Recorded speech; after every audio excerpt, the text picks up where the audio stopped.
Berlatar di Afrika Barat, lebih tepatnya wilayah Sierra Leone, ketika perang saudara sedang berkecamuk, kisah diawali dengan memperlihatkan seorang pria berkeluarga bersama Solomon Fandi. Ini rarainya, di mana Solomon ini memiliki seorang istri dan 3 orang anak yang salah satunya adalah seorang laki-laki berusia 11 tahun bernama Dia Fandi. Kita panggil saja Ujang. Ini pematuknya. Ketika Solomon sedang mengantar Ujang ke sekolah, muncullah sekelompok pemberontak yang menolak pemerintahan, di mana Solomon lari menuju rumah dan menyuruh istri dan ketiga anaknya untuk lari sejauh mungkin.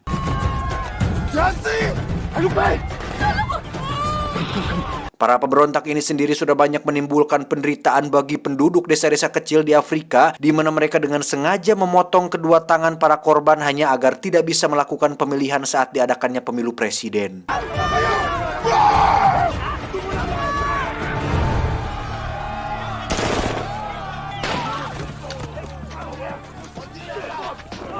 Ketika Solomon yang akan dipotong tangannya, seorang kapten ketua pemberontak yang bernama Kapten Poison, ini orangnya pun menghentikan hal itu oleh karena menganggap jika Solomon bisa berguna sebagai pekerja tambang berlian yang dipekerjakan secara paksa. Know this one. Look at him. Put him in the truck. Bring him to the mines. Beralih ke sebuah forum dunia bernama Global Witness yang merupakan organisasi hak asasi manusia semacam LSM internasional yang bertugas untuk menyelesaikan masalah seperti eksploitasi sumber daya alam, kemiskinan, konflik, dan lain-lain. Di mana bapak-bapak dan ibu-ibu terhormat ini pun menjelaskan bahwa saat ini Afrika sedang mengalami sebuah konflik serius mengenai kelompok ekstremis yang menguasai tambang berlian, yang di mana hasil penjualan berlian tersebut digunakan untuk membeli persenjataan yang mereka gunakan untuk memerangi saudara sendiri dan pemerintahan. Di situ juga hadir seorang pemilik perusahaan industri berlian bernama perusahaan Van de Kaap yang dipimpin oleh seorang pria bernama Simon. Ini bebenguknya, di mana di situ beliau diharapkan bisa membantu masalah berlian berdarah yang sedang terjadi di Sierra Leone, Afrika.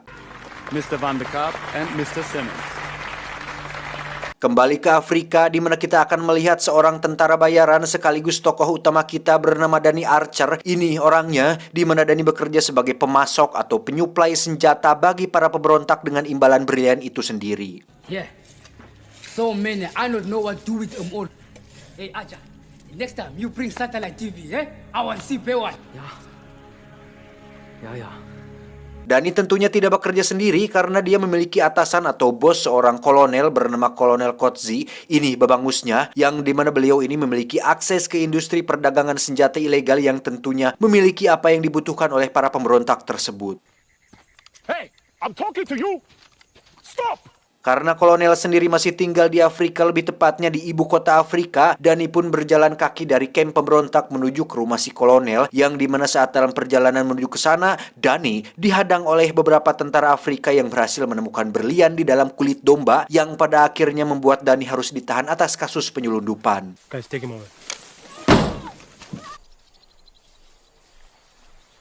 Kembali ke Solomon Fandi dan para pekerja paksa yang tengah menambang berlian di sebuah sungai, di mana Solomon secara tak sengaja menemukan sebutir berlian dengan ukuran yang cukup besar, tapi tidak lebih besar dari yang pernah ditemukan oleh Patrick dan SpongeBob.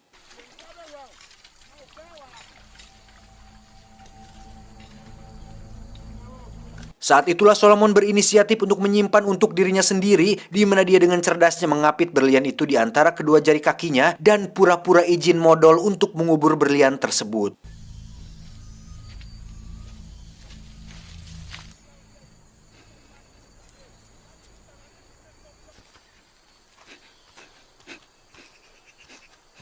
Namun tak diduga, si Kapten Poison Koplok itu pun menangkap basah Solomon ketika akan mengubur berliannya, yang pada saat bersamaan muncullah pasukan tentara yang menggerbek tempat tersebut, dan secara kebetulan Kapten Poison terkena ledakan yang membuat matanya pecah sehingga Solomon bisa mengubur berlian itu tepat sebelum para tentara menangkapnya.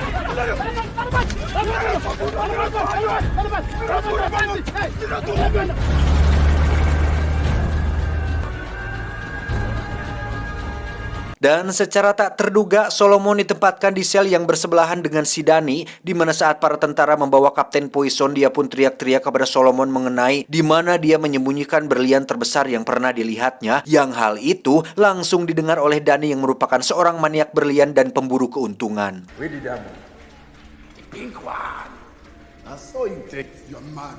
I do not know you. Liar! I saw it with my own eyes.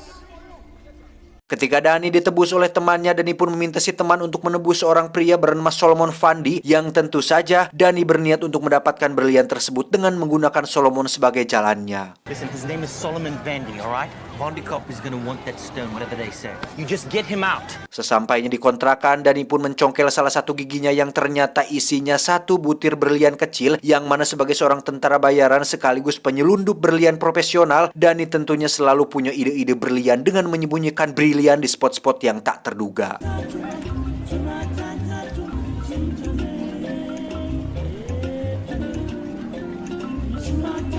Setelah menjual berliannya, Dani pun pergi ke kafe langganannya yang di situ terdapat seorang jurnalis asal Amerika bernama Medi. Ini parasnya, di mana si Medi ini berniat untuk mengungkap kasus mengenai berlian ke media, termasuk keterlibatan pria dari industri berlian yang kita lihat tadi saat di pertemuan Global Witness, yakni si Simon. You know all about Van de Kap. Help me out. Well, off the record, I like to get kissed before I get fucked, huh? Kembali ke Solomon yang telah ditebus oleh temannya Dani dan juga diberikan bekal untuk dia hidup di sini, di mana Solomon langsung pergi ke kamp pengungsian untuk memeriksa daftar nama keluarganya yang setelah dicek satu persatu tak ditemukan nama istri atau anaknya. Bahkan petugas di sana pun terlalu sibuk untuk bisa membantu Solomon mencari keluarganya. Kasian.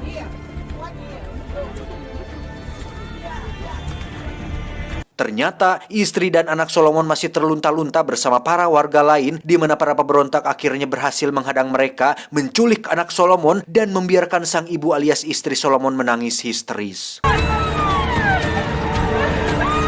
Dan ternyata anak-anak yang diculik oleh para pemberontak ini akan dijadikan pasukan mereka, di mana anak-anak tersebut akan dicuci otaknya dan didoktrin dengan faham-faham yang bertentangan dengan kemanusiaan, hingga mereka akan menjadi patuh dan setia terhadap bosnya, yakni si Kapten Poison.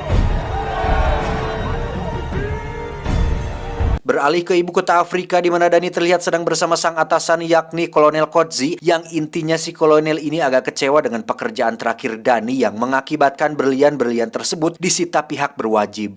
You were a good soldier, but I made you better, didn't I? Dan dari sumber informan yang terpercaya, sang kolonel ternyata sudah mengetahui bahwa Dani mengenal seorang pria lokal bernama Solomon Fandi yang katanya memiliki sebuah batu berlian terbesar yang pernah ditemukan, di mana yang awalnya Dani berencana untuk memiliki batu itu untuk diri sendiri, kini malah harus terpaksa mendapatkan batu tersebut untuk menutupi kerugian dan membayar hutang-hutangnya kepada sang kolonel. Deal went bad and you owe me money. I'll take a stone as payment. If you say so, sir. Singkat cerita, Dani pun langsung menemui Solomon untuk membujuknya menunjukkan di mana dia menyimpan berlian tersebut, yang mana Dani berjanji akan membantunya menemukan anak dan istrinya, asalkan Solomon mau memberitahu batu berlian itu disembunyikan. Awalnya Solomon menolak permintaan Dani, tetapi setelah mendengar tentang bantuan untuk menemukan keluarganya ditambah kemunculan para pemberontak yang sudah sampai ke perkotaan, membuat Solomon tidak memiliki pilihan lain selain menyetujui kesepakatan tersebut. Dan lagi-lagi kita akan melihat betapa kejam dan bengisnya para pemberontak ini, di mana mereka dengan teganya menembaki semua orang yang notabene masih dulur atau saudara mereka sendiri. Masa dibunuh-bunuhin, anjing, sampai-sampai membuat seisi kota kecil ini hancur dalam sekejap.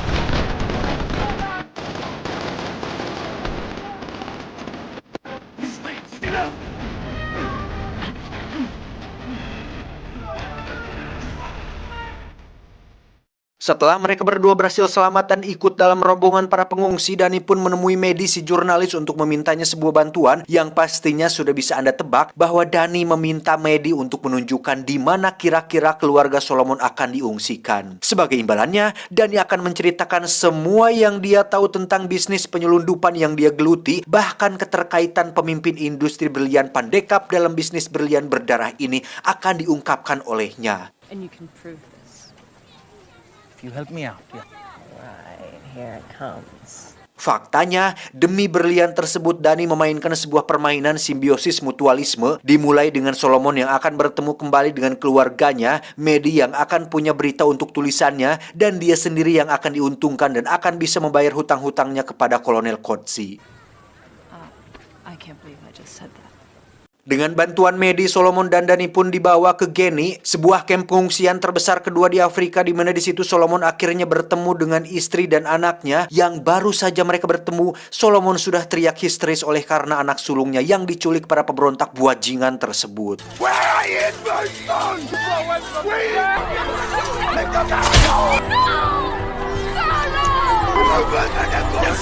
Karena perang sipil masih terjadi, semua pengungsi pun belum bisa keluar dari kamp ini demi keamanan mereka sendiri, di mana hal itu jelas membuat Solomon menjadi sangat sedih karena selain belum bisa berkumpul bersama istrinya, dia juga memikirkan kondisi anak sulungnya yang entah bagaimana nasibnya sekarang. So sorry, Solomon. Melihat Solomon yang sedih tentu membuat Danny menjadi gusar, bukan karena kasihan tetapi karena takut dia menjadi berubah pikiran tentang menunjukkan di mana lokasi berliannya, sehingga Danny kembali meminta tolong kepada Maddie untuk ikut ke Sierra Leone bersama dengan kawan-kawan jurnalisnya. Please, Maddie, please. No! Awalnya Maddie menolak karena dia tidak suka dengan Danny yang memanfaatkan Solomon untuk kepentingannya sendiri. Tetapi setelah Danny menceritakan tentang perusahaan Van de Kaap dan Simmons, juga tentang bagaimana mereka bisa membuat berlian-berlian selundupan itu menjadi legal, serta barang bukti berupa nama, tanggal, dan nomor rekening, barulah Maddie bersedia untuk membantunya membawa Danny dan Solomon pergi ke Sierra Leone. What if you don't come out with the diamond? Then write whatever you want. I'm already dead. Dengan menyamar sebagai wartawan, Danny dan Solomon pun akan ikut naik bus bersama konvoi para jurnalis, yang mana Solomon awalnya menolak melakukan hal itu karena tidak terbiasa berbohong dan berakting, tetapi Danny meyakinkan bahwa jika Solomon ingin menemukan anaknya, maka dia tidak memiliki pilihan lain selain melakukan hal tersebut. So when people in your country read it, they will come help us, yes? Probably not. Perjalanan mereka pun sempat tertunda ketika jalur yang mereka lalui terjadi baku tembak antara tentara dan para pemberontak, di mana Solomon yang ingin membawa seorang anak yang terluka pun akhirnya pindah mobil bersama Danny dan Maddie, yang saat melanjutkan kembali perjalanan, tiba-tiba Start charging an entrance.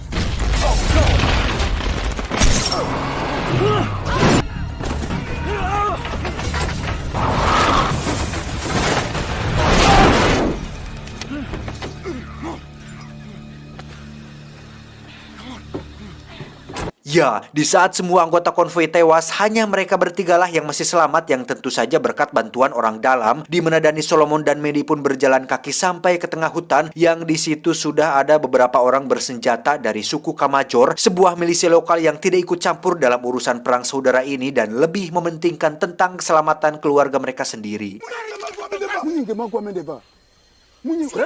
Excuse me. Dan ketika situasi sedikit tegang, Maddie yang cerdas pun langsung mengeluarkan kamera dan mengatakan bahwa mereka bertiga sengaja datang ke sini untuk mendapatkan berita tentang perjuangan suku Kamajor melawan pemberontak, yang hal itu langsung membuat mereka melakukan selfie untuk pertama kalinya.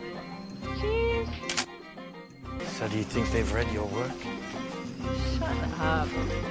Danny dan kawan-kawan pun dibawa ke tempat penampungan anak milik seorang pria yang baik hati bernama Benjamin. Ini orangnya, di mana sebagian besar anak-anak di sini adalah anak-anak yang berhasil diselamatkan dari para pemberontak yang telah mencuci otak mereka dan mendoktrinnya dengan hal-hal berbau kekerasan. It is what they do that makes them good or bad.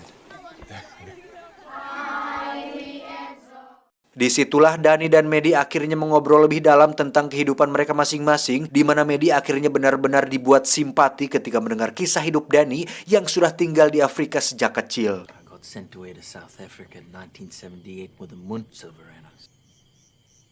Saat itu usianya masih 9 tahun ketika ibunya diperkosa dan ditembak, lalu sang ayah sendiri dipenggal dan tubuhnya dikaitkan di atas pintu gudang rumahnya, sehingga Danny kecil sudah mulai hidup mandiri dengan kerasnya lingkungan yang membuat dia akhirnya bertemu dengan Kolonel Kotzi yang merekrutnya menjadi tentara dan membuat Danny menjadi sosok yang cukup kuat di lapangan. Namun seiring berjalan waktu dan seiring hawa nafsu manusia yang terus bertambah, Kolonel Kotzi mulai menekan Danny dengan mengungkit-ungkit kebaikannya di masa lalu berikut dengan hutang-hutangnya, yang hal itulah faktor utama Danny ingin mendapatkan berliannya supaya bisa mendapatkan uang yang banyak dan pergi dari benua ini.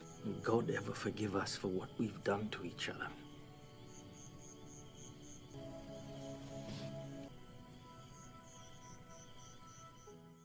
Keesokan harinya terjadi sebuah insiden ketika Danny dan kawan-kawan akan kembali ke Sierra Leone, di mana Benjamin terluka akibat ditembak oleh dua pemberontak yang menjaga rute jalan, sehingga Danny terpaksa menuju kamp militer tempat Kolonel Kotzi bertugas untuk menyerahkan Benjamin kepada tim medis. First we snuff everything that moves out there. And we find your diamond.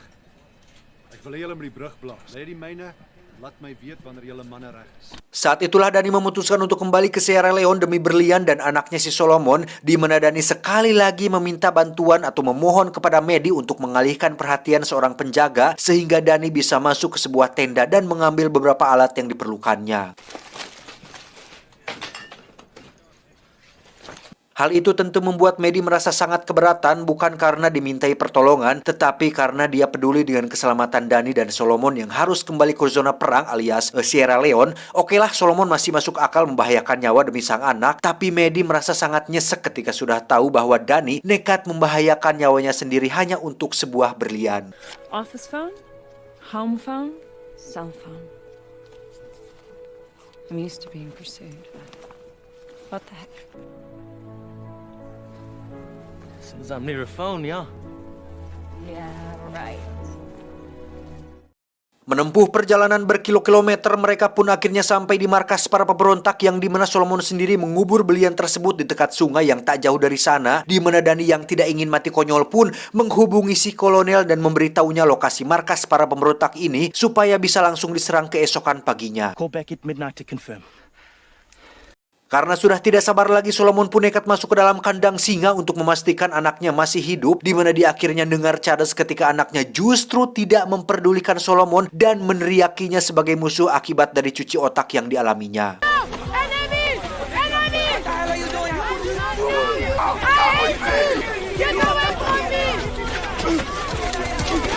Dan keesokan paginya, Solomon kembali harus bertemu dengan si Kapten Poison yang sekarang matanya sudah pecak sabelah, yang memaksa Solomon untuk menunjukkan di mana dia menguburkan berlian tersebut, yang pada saat bersamaan muncullah Kolonel Kotsi dan pasukan yang langsung membombardir markas mereka.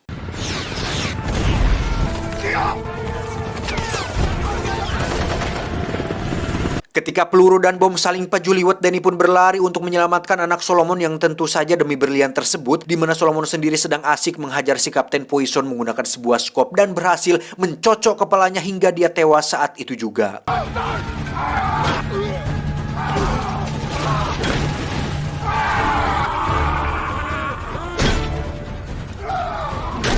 Setelah para pemberontak berhasil dibinasakan, kini saatnya kita kembali ke urusan berlian, di mana si kolonel memaksa Dani untuk menekan si Solomon supaya segera menunjukkan lokasi berlian itu disimpan, yang dengan menggunakan anaknya, Solomon terpaksa harus menuruti semua perkataan si kolonel. What do you say, Mr. Vandy?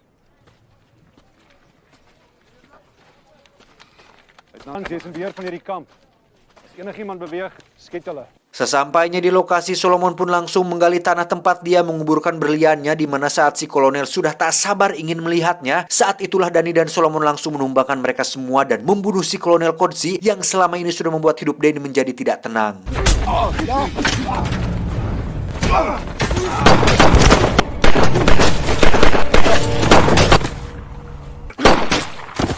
Dan betapa terkejutnya Dani ketika dia merasakan sakit pada bagian samping dadanya, yang setelah diperiksa ada darah yang mengucur dari situ, yang ternyata Dani sempat tertembak saat kejadian barusan.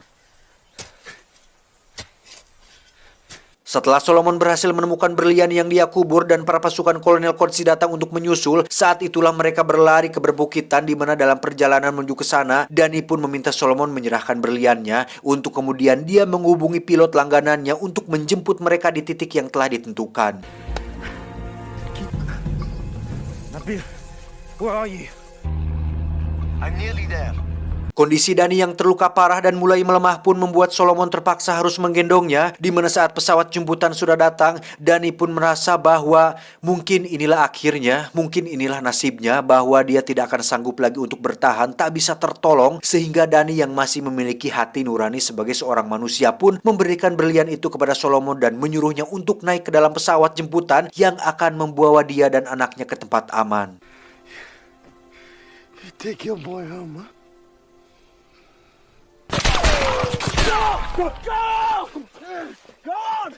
Di detik-detik sekarat, Dani pun menghubungi nomor yang diberikan Maddie yang saat ini sudah berada di London, di mana Dani meminta bantuan kepada Maddie sekali lagi untuk mau membawa Solomon dan keluarganya ke London, juga membantunya untuk menjualkan berliannya supaya Solomon dan keluarganya bisa hidup layak. Dan untuk terakhir kalinya, Dani menyampaikan sebuah ungkapan yang tidak lebay tapi cukup membuat Maddie ciremai air panon, yakni, "Aku sangat senang bertemu denganmu." I'm really happy I met you.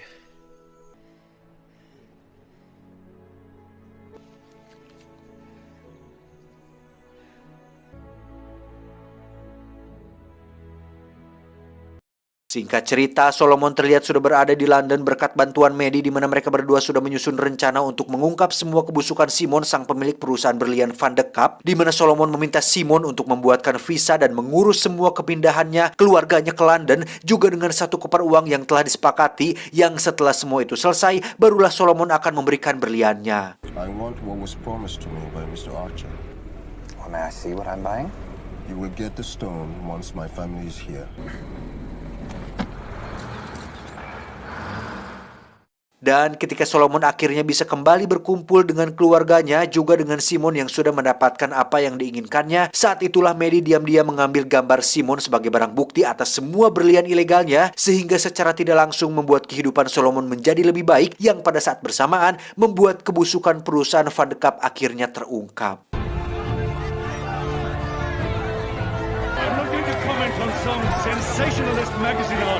Dan ingat, semua ini tidak akan terjadi jika bukan karena jasa satu orang, seorang pria yang awalnya hanya memikirkan diri sendiri, ternyata di hati terdalamnya masih punya rasa peduli terhadap orang lain, dan itu nampaknya lebih baik daripada orang yang nampak peduli pada sesama, berkoar-koar di media mengupload kebaikannya di jejaring sosial, yang padahal sedikit pun tidak memperdulikan orang di sekitarnya. Tamat, ending yang cukup mengsolomonkan.